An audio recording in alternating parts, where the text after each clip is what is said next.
So another of the Jamaican-born athletes currently in the process of switching allegiance to Turkey has spoken.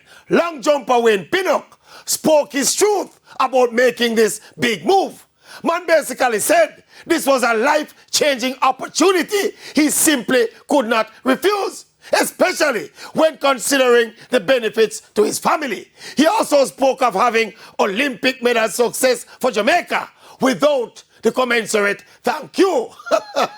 That thank you part of it for me is foolishness, because thank you cannot pay your bills. Pinnock and the other athletes making this move, and even those who will be so inclined to switching allegiance in the future, please, nobody mention the what Jamaica did not do for you, or that nobody told you thanks.